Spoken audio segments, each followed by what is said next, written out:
Kisah seorang anak manusia yang terdampar, terasingkan oleh waktu. Jalan yang melintang di hadapannya tertutupi oleh sesak yang mendalam. Luka yang membayangmu kini telah lenyap, menampik dusta yang lama membekas. Cerialah,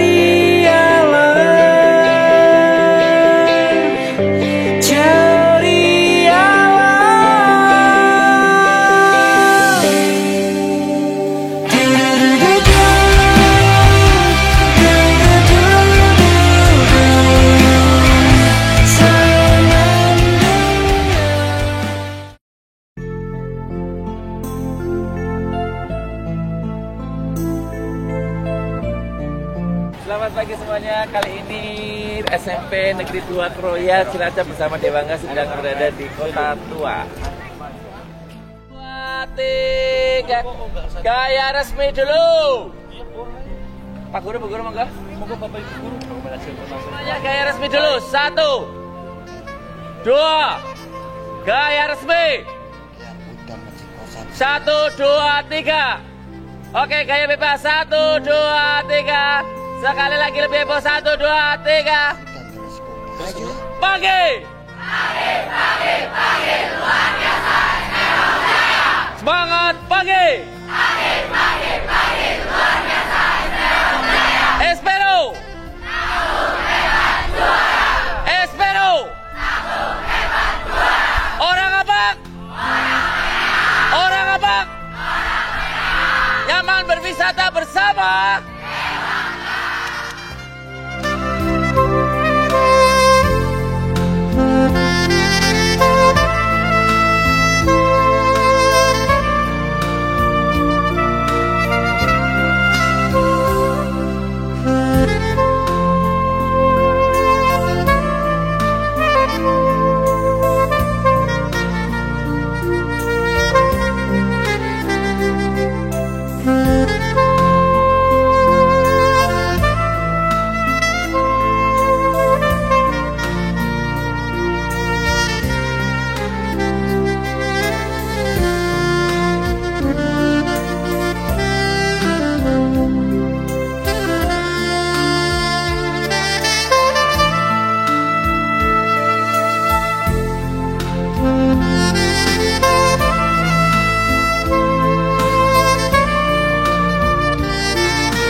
Warahmatullahi wabarakatuh. Waalaikumsalam warahmatullahi wabarakatuh. Selamat datang di Monumen Pancasila Sakti, rombongan dari SMP Negeri 1 Proya. Ya. Perkenalkan, nama saya Arifin. Saya akan mendampingi Bapak Ibu guru serta siswi dalam wisata sejarah di Monumen Pancasila Sakti. Monumen Pancasila Sakti dibangun akibat peristiwa G30 SPKI. G adalah gerakan, 30 adalah tanggal, S bulan September. Jadi G30 SPKI itu nama pemberontakan. Nanti kalau ada ujian pertanyaan kapan terjadinya G30 SPKI, jangan sampai dijawab tanggal 30 September. Ya, kejadiannya di sini adalah tanggal 1 Oktober 1965. Kenapa Desa Lubang Buaya yang dipilih, bukan desa yang lain? Ada 3 alasan yang melatar belakangi pemilihan Desa Lubang Buaya. 1.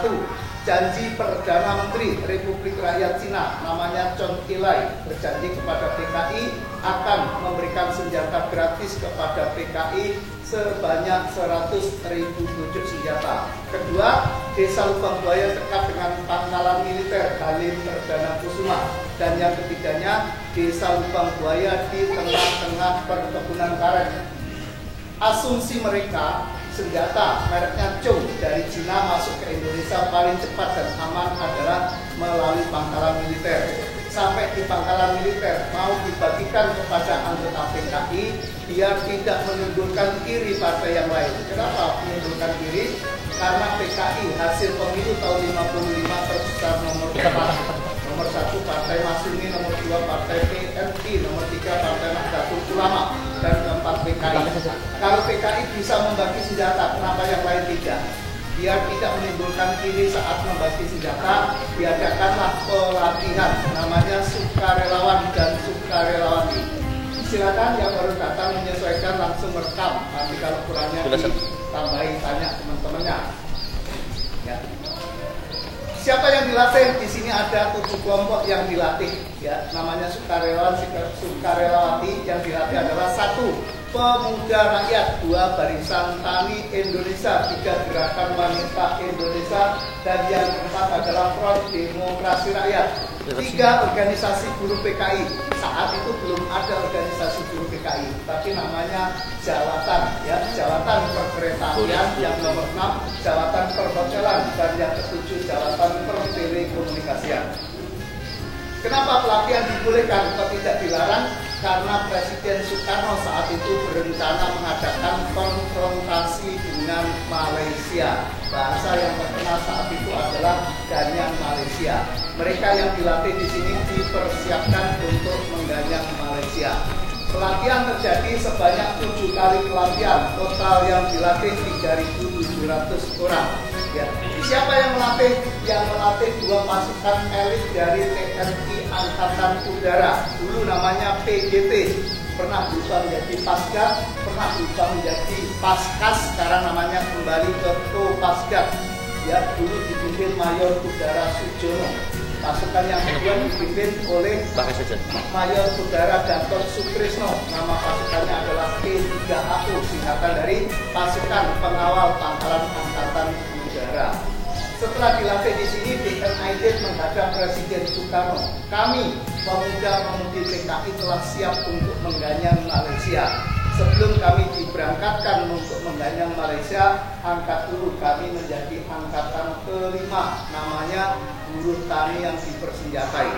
Ya, perlu diketahui dari dulu sampai sekarang Indonesia cuma punya 3 angkatan, darat, laut, dan udara. Tapi zaman pemerintahan Orde Baru yang dipimpin Presiden Soekarno, beliau dibantu 100 menteri.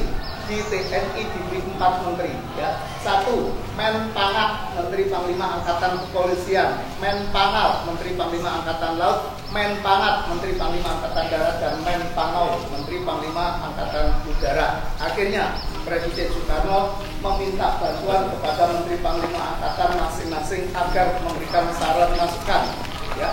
2 kementerian absen, dalam hal ini adalah Pangat dan Panal. Alasan absen agar mendapatkan waktu untuk mendapat masukan dari pasukannya. 2 kementerian memberikan jawaban. Menteri Panglima Angkatan Udara menyetujui angkatan kelima. Bahkan yang melatih di sini adalah ditunjuk langsung oleh Menteri Panglima Angkatan Udara, serta Pak Umar Dhani memberikan seragam mulai dari sepatu, baju, celana, dan perlengkapan lainnya, serta memberikan makan saat pelatihan sampai terjadinya G30 PKI. Makanya Pak Umar Dhani dijatuhi hukuman bersalah keterlibatannya di Desa Lubang Buaya.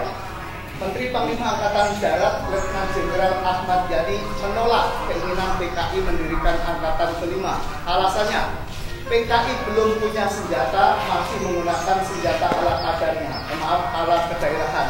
Yang dimaksud senjata ala kedaerahan adalah kita dijajah oleh Belanda kurang lebih kurun waktunya 350 tahun. Kurun waktu itu setiap daerah mengadakan perlawanan terhadap Belanda, ya. Nah, masing-masing daerah itu membawa senjata kedaerahannya. Contoh, Maluku pakai parang, ya. Aceh pakai rencong, Jawa Tengah pakai keris, dan lain sebagainya. Itu makanya masih menggunakan senjata ala kedaerahan. PKI sudah banyak melakukan pembunuhan. Pembunuhan apa yang dilakukan oleh PKI? Mereka menggolongkan 3. 1. Basmi setan-setan desa. Siapa setan desa? Para kiai, santri, dan tuan tanah. Setan kota, ya, mereka menyebutnya borjuis atau orang kaya. Dan yang ketiga, kabir-kabir, singkatan dari kapitalisme birokrasi, ya, yaitu pejabat negara yang tidak sealiran dengan PKI dianggap musuh.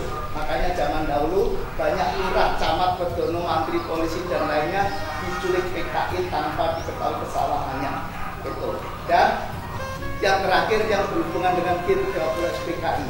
Ya, sebelum saya lanjutkan, ya, bantu saya berapa jumlah pahlawan revolusi? 7. Lain? Salah. Pahlawan revolusi itu ada 10. Ya, 7 dibunuh di Desa Lubang Buaya, makanya patungnya cuma 7. 2 dibunuh di Desa Kentungan, Yogyakarta, yaitu Komandan Korem 072 Pamungkas, namanya Kolonel Katamso dan Letkol Sugiono. Diangkat oleh PKI sebagai Dewan Revolusi Daerah Yogyakarta karena dia menolak diculik dan dibunuh di tengah sawah di Desa Kentungan pada tanggal 2, ya, dan diketemukan 21 hari setelah pembunuhan. Kenapa begitu lama? Karena dia dibunuh di wilayahnya PKI. Setelah PKI ditumpas, baru jenazahnya diangkat. Bajunya kita bawa ke Jakarta, tulang-tulangnya dimakamkan di Taman Makam Pahlawan Kusuma Bangsa, Yogyakarta.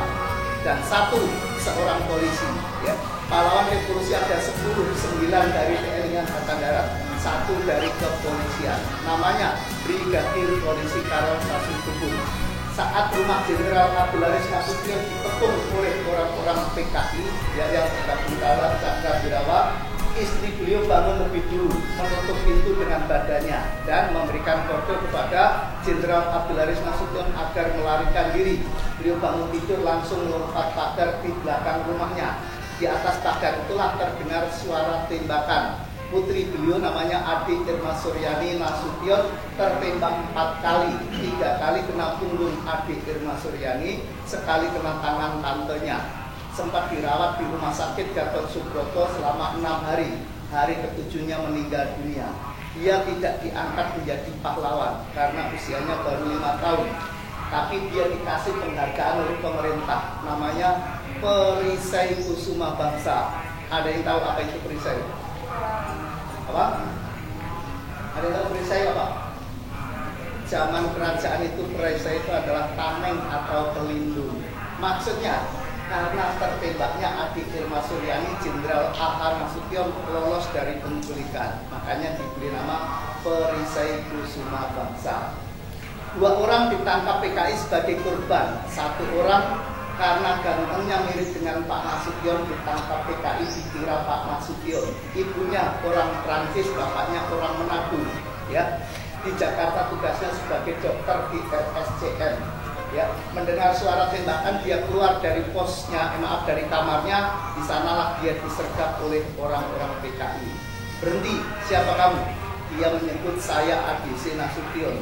Tapi yang menculik Pak Nasution belum kenal wajah Pak Nasution dan tidak tahu arti ADC. Setelah diikat kepala dan tangannya dibawa ke mobil, yang jaga mobil tanya, siapa yang kamu bawa? Tadi dia menyebut saya Nasution. Itulah Letnan 1 Pier Andreas Tendian disiksa dibunuh sebagai pengganti Pak Nasution. Saat dia mau dimasukkan ke dalam sumur baru ada laporan. Nah, Pak Nasution lolos, berarti baru tahu setelah dibunuh. Itu. Makanya dia dimasukkan sumur paling akhir. Ya. Nah, korban kedua seorang polisi penjaga rumah Dr. Lainina. Siapa Dr. Lainina? Indonesia saat itu negara republik, tapi mempunyai wakil perdana menteri sebanyak 3 orang. 1 Dr. Subandrio, 2 Dr. Lainina, 3 Dr. Khairul Saleh. Dr. Subandrio merangkap BIN, itu adalah wakil perdana menteri. 1 dialah yang menyebutkan bahwa di TNI Angkatan Darat ada bantuan dari Inggris, namanya surat Bilqis. Ya, setelah pengadilan selesai ternyata itu adalah bikinan dari Sam Kamaruzaman atau sisi khusus, ya, dan lain sebagainya. Nah, kita lanjutkan. Penjaga rumah ini mendengar suara tembakan di sebelah rumah, dia keluar dari pos jaganya, tapi dia disergap oleh orang-orang PKI, dirampas senjatanya. Dia mempertahankan senjatanya dan tewas dalam perebutan senjata.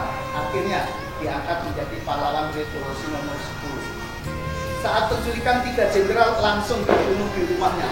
Siapa yang dibunuh di rumahnya? Letnan Jenderal Ahmad Yani, Mayor Jenderal Mas Tulodus Haryono, dan Brigadir Jenderal Donald Satus Panjaitan. 3 jenderal ditangkap dalam keadaan hidup dan dibawa ke desa Lubang Buaya, ditambah Letnan 1 Pier Andreas Tendian. Dia ditahan di rumah penyiksaan jenazahnya, penyiksaan yang hidup disiksa. Kenapa mereka disiksa? Karena PKI ingin punya bukti, ya. Buktinya apa? Bukti tentang fitnah yang dilontarkan PKI terhadap TNI Angkatan Darat. Bunyi fitnahnya, di TNI Angkatan Darat ada Dewan Jenderal. Fitnah itu terlontar karena hanya TNI Angkatan Darat yang menolak keinginan mendirikan Angkatan Kelima PKI. Dilatih sudah senjata punya, diberangkatkan tinggal berangkat, tapi minta diangkat menjadi Angkatan Kelima ditolak oleh TNI Angkatan Darat. PKI sakit hati terhadap TNI Angkatan Darat, difitnahlah di TNI Angkatan Darat ada Dewan Jenderal.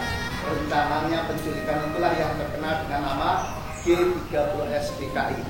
Setelah kejadian G30S PKI dibangunlah Monumen Pancasila Sakti. Monumen artinya tempat kejadian, Pancasila Sakti. Pancasila sebagai dasar falsafah dan ideologi Negara Kesatuan Republik Indonesia berulang kali ingin diganti. Karena nggak bisa, itulah dikatakan Pancasila Sakti. Jadi 2 elemen jadi 1, monumen dan Pancasila Sakti. Dulu di monumen ada 13 rumah. Setelah kejadian G30S PKI, 10 rumah dipindahkan, tinggal 3 rumah. Kita beri nama 3 rumah bersejarah. 1 rumah penahanan dan penyiksaan, 2 rumah pos komando, 3 rumah dapur umum. Rumah siapa dan digunakan apa oleh orang-orang PKI nanti saya jelaskan saat kita berkunjung ke rumah tersebut. 10 rumah mereka yang dipindahkan boleh mencari lokasi sendiri. Pemerintah akan memberikan tanah dan membangunkan rumah seperti yang dimiliki di desa Lubang Buaya. Mereka yang dipindahkan masih mengatakan, saya orang Lubang Buaya tinggal di Cilangkap, saya orang Lubang Buaya tinggal di Setu, saya orang Lubang Buaya tinggal di Cipayung. Padahal Cilangkap, Setu, dan Cipayung itu nama wilayah. Makanya Lubang Buaya sekarang luas. Besok kalau kesini lupa, jangan memasukkan jalan Lubang Buaya. Tapi letak monumen Pancasila Sakti adalah Jalan Raya Pondok Gede. Walaupun Lubang Buaya sebelahnya, tapi kalau di map nggak akan dikasih tahu kalau monumen itu ada di situ. Dia akan diarahkan menuju ke Cilangkap nantinya. Gitu. Mulai dibangun monumen adalah pertengahan Agustus tahun 1967. Satu, 3 rumah bersejarah, 2 cungkup sumur maut, ya. Sumur tempat pembuangan jenazah. Kalau dulu namanya sumur tua, oleh orang-orang PKI ingin menghilangkan jejak sumur itu, sekarang kita beri nama sumur maut. Kenapa? Karena satu-satunya sumur yang berisikan 6 jenderal 1 perwira pertama hanya ada di Desa Lubang Buaya. Sedangkan cungkup adalah rumah, ya. Jadi di atas sumur itu dikasih rumah. Nanti kita ke sana. Selanjutnya nomor 3 dibangunlah lapangan Sabta Marga. Nah, lapangan itu digunakan untuk memperingati Hari Kesaktian Pancasila, lapangan paling mahal di Indonesia. Karena hanya 1 hari belum 14 tahun, ya, yaitu 1 Oktober. Makanya kita dilarang berkunjung ke monumen Pancasila Sakti mulai tanggal 25 September sampai tanggal 1 Oktober karena dipersiapkan hajatan memperingati Hari Kesaktian Pancasila. Siapa yang datang? Mulai dari presiden, wakil presiden, ya, DPR RI, MPR, dan DPD, dan seluruh pejabat negara, termasuk duta besar. Makanya kita dilarang berkunjung ke sini dulu, ya. Selanjutnya patung monumen. Patung ini rencana awalnya diangkat dari dalam sumur, jenazah dari sumur diangkat terus dibikin patung dipajang di sana. Tapi keluarga pahlawan revolusi protes. Saya sebagai keluarga melihat saja ngeri, apalagi orang lain. Ya, ini untuk mengingatkan generasi terus bangsa akan bahaya laten komunis atau untuk menakut-nakut diri. Ya, kami mempunyai foto di rumah, silakan pilih. Ya, makanya foto patungnya macam-macam. Ya, ada yang lagi istirahat, ada yang lagi jalan, ada yang lagi ngasih pengarahan. Karena itu koleksi keluarga. Gitu. Tujuan pembangunan patung monumen ada 3. 1. Sebagai salah satu penghargaan pemerintah terhadap para pahlawan revolusi yang telah gugur dalam mempertahankan Pancasila. Kedua, mengingatkan kepada kita sebagai generasi penerus bangsa akan bahaya laten komunis. Yang ketiga, sebagai sarana edukasi atau pembelajaran dan sarana rekreasi. Diharapkan kita berkunjung ke monumen Pancasila Sakti, melihat peristiwa-peristiwa kelam masa lalu jangan sampai terulang kembali. Maksudnya, dengan belajar sejarah kita diharapkan arif dalam berucap, bijak dalam bertindak. Selanjutnya ada 4 mobil bersejarah. 1. Mobil Menpangat, Menteri Panglima Angkatan Darat. 2. Mobil Pangkostrat, Panglima Komando Cadangan Strategis TNI Angkatan Darat. Dan nanti saya jelaskan sekaligus, ya. Ketiga namanya TUP PN Artayasa, P perusahaan, N negara, Arta uang Yasa pembuat. Orde lama namanya PN Artayasa. Orde baru lahir namanya berubah menjadi PT Perum Peruri. Orde lama ada di Jakarta Selatan Blok M. Orde baru tidak di Kerawang. Truk ini digunakan untuk antar jemput karyawan, tapi oleh orang-orang PKI pukul 3 pagi saat truk lewat di Jalan Iskandar Shah dirampas oleh PKI, dipakai untuk membawa jenazah Pak Diki Panjaitan. Karena beliau ditembak cara tigrisnya, otaknya terburai, darahnya tetap keluar. PKI tidak mau menggunakan mobil yang mereka siapkan. Truk itulah dirampas. Dan 1 namanya Panzer Serasen. 1 dari ke-7 panzer yang digunakan untuk memindahkan jenazah dari markas besar TNI Angkatan Darat menuju Taman Makam Pahlawan Kalibata. Monumen Pancasila Sakti selesai dibangun dan dibuka untuk umum tanggal 1 Oktober 1972. Monumen adalah tempat kejadian G13 PKI. Tanggal 1 Oktober 1981 dibangunlah Museum Paseban menceritakan kejadian G13 PKI, mulai dari rapat-rapat persiapan pemberontakan, pelatihan, penculikan, pembunuhan, dan pengangkatan jenazah. Ada 16 diorama, terakhir relik pakaian bekas sejarah. Dan yang ketiga, Museum Pengkhianatan PKI. Museum ini menceritakan sepak terjang atau perilaku Partai Komunis Indonesia dari bulan November tahun 45 sampai penumpasannya Januari 1974. Ada 34 diorama, 5 foto kompilasi, dan 2 miniatur. Semuanya diresmikan oleh Jenderal Soeharto. Ini adalah bahan produk atau nanti bisa digunakan sebagai bahan untuk menyusun laporan atau yang lainnya. Saya beri kesempatan untuk bertanya. Silakan kalau ada yang ingin ditanyakan. Ya, sebelum saya ajak jalan-jalan, silakan. Ayo silakan. Jangan sampai disuruh tanya tidak mau, nanti ditanyain tidak mau. Nah, jangan sampai kita nggak bisa membedakan mana mimpi, mana melamun. Ayo, ya, apa bedanya mimpi dan melamun? Yang ada di depan saya semuanya melototin saya. Suruh tanya tidak mau, ditanyain nggak mau. Nah, itu bedanya. Ayo, kalau mimpi jelas tidur, melamun belum tentu tidur. Kalian mau tanya? Coba saya tanya. Pernah nonton film G13 kali?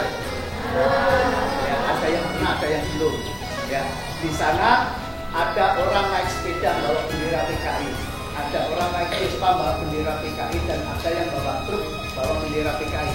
Itu dalam rangka hari ulang tahun PKI di Istora atau Gelora Bung Karno. Pertanyaan saya, ada yang tahu kapan hari jadinya PKI? Silakan. Angkat tangan, jawab. Kalau benar dapat hadiah. Salah tidak apa-apa, namanya kita belajar sambil bermain. Ya, pertanyaan tadi adalah PKI lahir, PKI kapan hari jadinya? 2, PKI lahir di kota mana? 3, apa kepanjangan PKI? Jadi pertanyaan 1 tentang PKI, tapi jawabannya ada 3. Di kota mana dia lahir? Kapan, tanggal, bulan, dan tahun? 3 adalah kepanjangan PKI. Ya, jangan dijawab Partai Komunis Indonesia karena berhubungan dengan soal pertama. Ya. Jadi saat PKI didirikan belum ada partai, belum ada nama Indonesia, makanya jangan dijawab Partai Komunis Indonesia. Setelah Indonesia lahir, barulah namanya Partai Komunis Indonesia. Ayo, kapan nama Indonesia diperkenalkan oleh pemuda? Ayo, kapan? Ayo. Dibilang salah tidak apa-apa, yang penting berani mengutarakan pendapat, itulah belajar. Belajar berani mengutarakan pendapat. Masih ingat anak kecil? Anak kecil yang paling sering jatuh dialah yang paling cepat bisa. Mulai dari tengkurap, berangkang sampai berdiri. Makanya diadopsi dalam ilmu pendidikan, namanya trial and error, belajar dari kesalahan. Makanya jangan takut melakukan kesalahan. Bapak Ibu guru mendampingi agar kamu lebih bagus dari yang salah tadi, itu tujuannya. Ayo, silakan pilih. Ya, namanya dulu. 12 Mei, 13 Mei, salah. Sudah mendekati, silakan. Ya, 30 September itu kejadian G30 SPKI. Ayo, berapa masalah? Setia Bunga. Ya. 13 Mei 1920. Tinggal sedikit salahnya. Ya. Buku semua yang saya ceritakan ada di sana. Ya, cuman sekilas saja. Ya, silakan. Tapi Bapak Ibu guru sudah dapat buku tadi. Karena parkir itu diselipin satu buku. Ya. Kapan? Di mana lahirnya PKI? PKI lahir di kota Semarang setelah menghancurkan syarikat Islam yang dipimpin Haji Umar Sakit Cokro Aminoto. Di sanalah PSI menjadi 2, SI merah dan SI putih. SI putih tokohnya Kiai Haji Agus Salim. SI merah di tahun ketiga berubah. Kalau dulu namanya ISDP, tahun ketiga berubah menjadi PKI. Ya. Indonesia diperkenalkan kepada kita sebagai generasi penerus bangsa itu pada tanggal 28 bulan 10 tahun 28. Apa itu namanya? Sumpah Pemuda. Sedangkan PKI lahirnya 20, belum ada nama Indonesia. Apa kepanjangan PKI? Itu PPKI.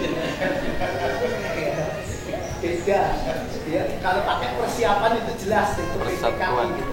Ya, PKI adalah Perserikatan Komunis India, bukan India. Kenapa India? India adalah negara jajahan Belanda. Kalau dia menyebut Hindia Belanda, tapi PKI nggak ada tulisannya PKH, adanya PKI. Ya. Nah, makanya Timur Timur tidak masuk Indonesia karena Timur Timur jajahan Portugis, ya, sebelum menjadi Portugal. Terus Kalimantan Utara itu tidak masuk Indonesia karena Kalimantan Utara masuk jajahan Inggris. Makanya negara bekas jajahan Inggris jelas pintar karena rakyatnya boleh sekolah. Kalau jajahan Belanda yang boleh sekolah adalah orang-orang terdekat dengan Belanda, mulai dari ya, pembantu Redono dan seterusnya. Di bawah itu SR itu adalah kepala lurah. Kalau rakyat jarang, ya itu zaman Belanda. Nah, sampai di sini takut berbeda jauh dengan yang putra. Silahkan.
Sambil gerakan tangan, pagi.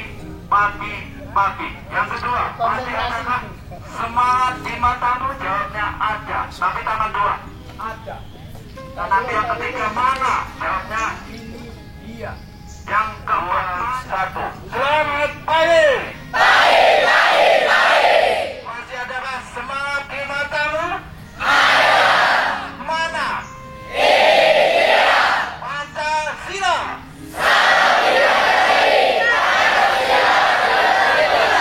Siapa kita? Siapa kita? Espero. Orang apa? Nyaman berwisata bersama.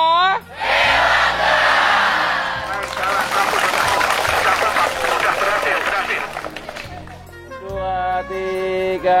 Bebas Bu, Sekali Pak. lagi gaya bebas. 1, 2, 3. Yuk ganti lagi satu Ganti lagi. gaya sekali lagi. Lebih heboh lagi. 1, 2, 3. Tunjuk. Oke.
Bagaikan sungai yang tak punya malu,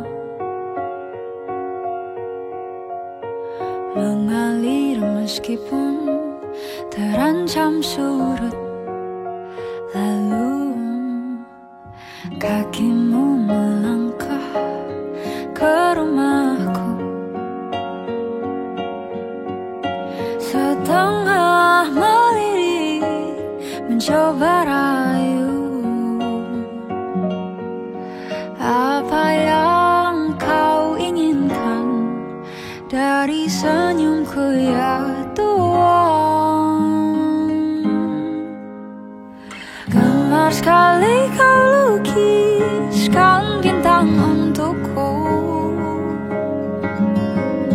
Sungguh lihai tanganmu menata kembali hati yang hampir mati.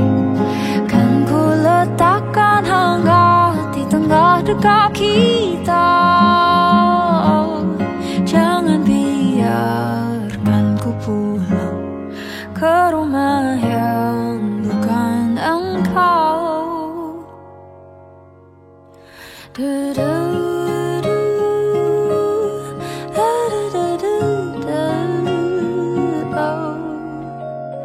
Bicarakan tentang seisi dunia,